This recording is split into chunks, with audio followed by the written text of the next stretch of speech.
ఈ వీడియోలో రవ్వ దోస ఎట్లా వేయాలో చూద్దాం. రవ్వ దోస రెసిపీ నేను చెప్పట్లేదు. వేయడం మాత్రమే చూపిస్తున్నాము. రవ్వ దోసకైతే జనరల్‌గా మనం ఐరన్ పాన్ కన్నా నాన్ స్టిక్ పాన్‌ని ప్రిఫర్ చేస్తే బెస్ట్. ఎందుకంటే రవ్వ దోస నార్మల్ దోస కన్నా కొంచెం ఎక్కువ టైం తీసుకుంటది కుక్ అవ్వడానికి. సో, నాన్ స్టిక్ అయితే తక్కువ ఆయిల్‌తో ఈజీగా ఫ్రై అయ్యి క్రిస్పీగా టర్న్ అయ్యి వస్తది. ఏదైనా చిన్న చిన్న ముక్కలు విరిగిపోయినా కూడా ఫ్లిప్ చేసిన తర్వాత దాన్ని జస్ట్ దగ్గరికి తెచ్చి ఇలా ప్రెస్ చేసేస్తే జాయిన్ అయిపోతాయి.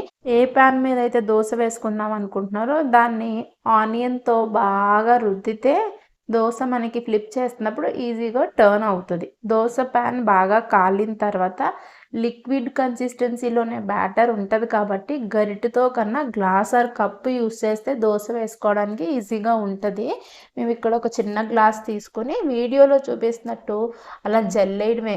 దీనికి ఈవెన్ షేప్ ఉండదు కాబట్టి ఎక్కడ పడితే అక్కడ జల్లేయాలి. ఒకే దగ్గర కాదు, మొత్తం పాన్ అంతా స్ప్రెడ్ అయ్యేలాగా చల్లుకోవాలి. మనం చిన్నతనంలో కల్లాపులు జల్లుంటాం కదా ఇంటి ముందు, అట్లా జల్లేయడమే. జల్లేసిన తర్వాత అక్కడక్కడ గ్యాప్స్ ఉంటే వాటిని కూడా కొంచెం కొంచెంగా బ్యాటర్ పోసుకొని ఫిల్ చేసేసిన తర్వాత ఫస్ట్ కాలనివ్వండి కంప్లీట్గా. దాని తర్వాత ఆయిల్ వేస్తే ఆయిల్కి కింద ఉన్న దోశ ఫ్రై అవుతుంది. ఇన్ కేస్ దోశ అన్ని వైపులు ఈవెన్గా కాలట్లేదని అనిపిస్తే కనుక ప్యాన్ని తిప్పండి. తిప్పుతూ మీ దోశ అన్ని వైపులు ఈవెన్గా కాలేలాగా చూసుకోండి అంతే.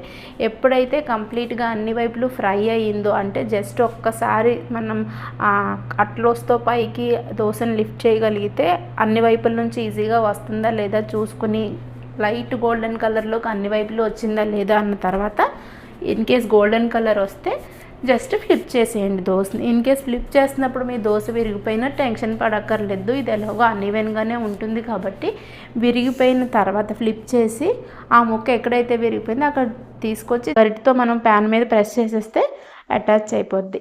అంతే, ఈ దోశ రవ్వ దోశ రెడీ అయిపోయింది. కొంచెం టైం టేకింగ్ బట్ చాలా టేస్టీగా ఉంటుంది. ఎలా చేసుకోవాలనే ప్రొసీజర్ కావాలి అంటే కమెంట్ చేయండి. Thanks for watching. Please like, share and subscribe. Follow for more videos. ఇది కొబ్బరి చట్నీ, టొమాటో చట్నీ, వేరుశనగుల చట్నీ దేనితో అయినా ఎంజాయ్ చేయొచ్చు.